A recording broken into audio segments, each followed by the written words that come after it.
Men make moves. Sucker stand still. And 3.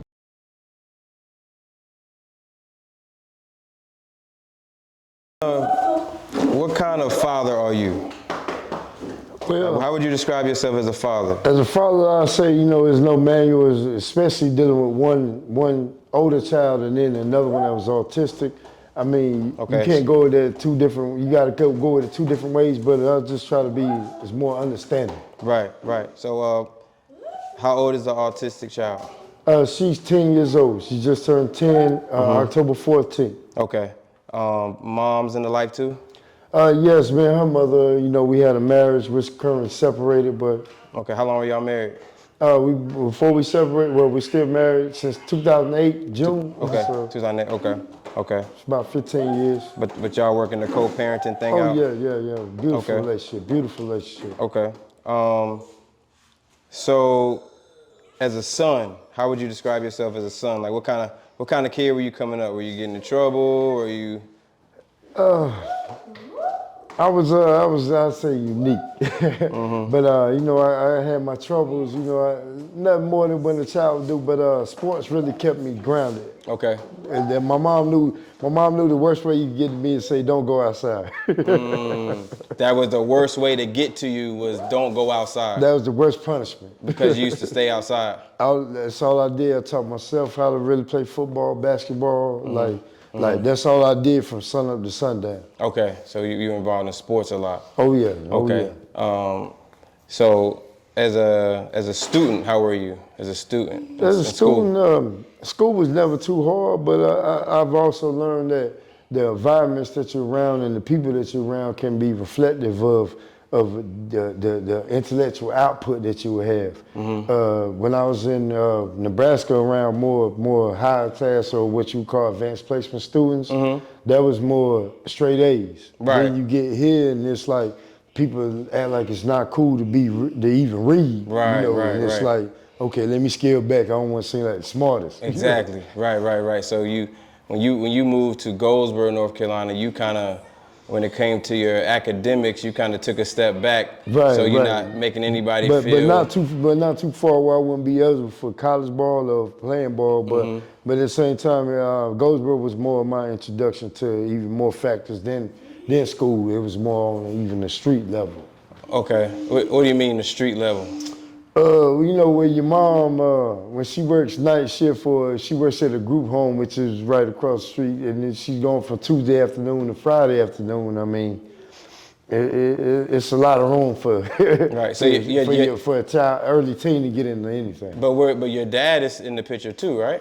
Not at that time, but I Okay. do commend my father. He did come back, but for a long time, my grandfather was my father figure. Okay. Shout out to your grandfather. Right. Now, sports is you were pretty good, and in high school, I'm hearing football, basketball. What else? Football, basketball, track. I mean, my whole life was after school. But where you really took off was football. Football, basketball kind of took a step back, and why I took a step back because I probably done football season. If I'm dedicated to one, I wouldn't address the other one. So football season, I probably wouldn't touch a basketball from summertime to October, November.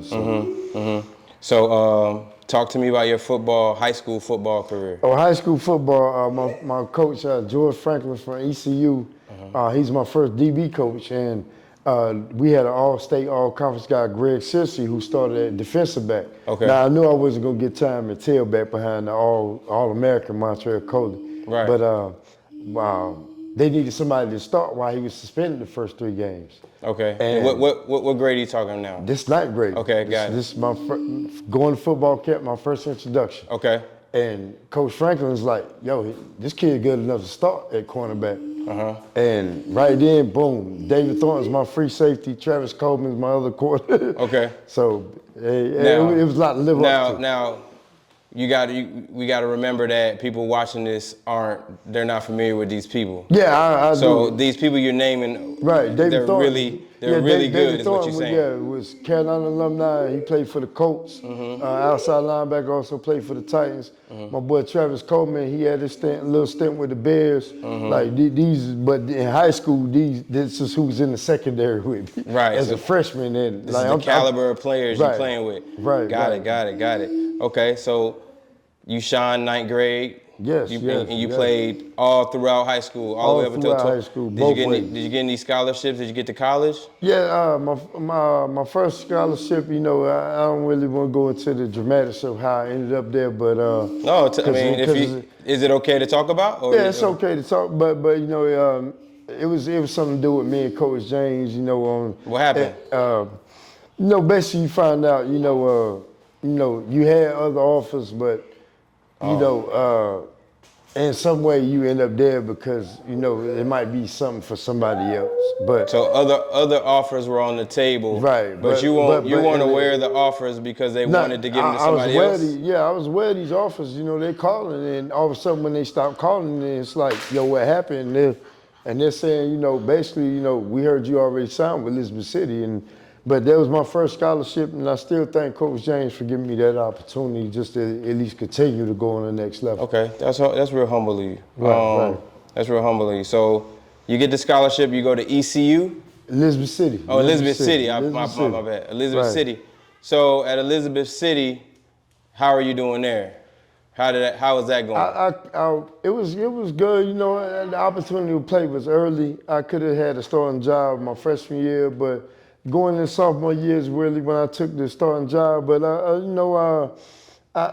far as when you're playing college ball, what you expect on a certain level and the pride in the program, that's what kind of led me to transfer to A&T, North Carolina A&T. Now, go into detail. So, what made you transfer?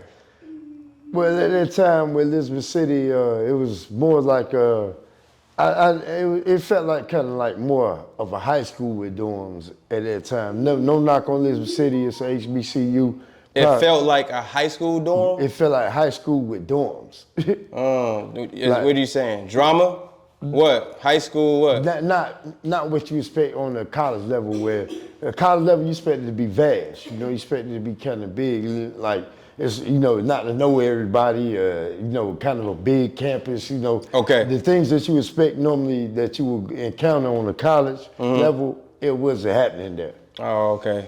Right. So what about sports though? Were you Sports, doing? Did sports. you play? Yeah. Oh yeah. Okay, yeah. so you played there. Did you do well? Yeah. I did well. Okay, you were getting time and everything. Oh yeah. But you transferred strictly because of the atmosphere? The atmosphere, even with the thing that really led me to transfer when I visited A&T was seeing the Black College National Championship trophies. Then you hear the coach that Bill Hayes was, and then also my coach, he was also an ECU safety, him and his twin brother, Darren Hart. Okay. The pride that you see that a program had, and that showed me that where you are and what you're around also can have a reflection on what you put out and your esteem as well. Right.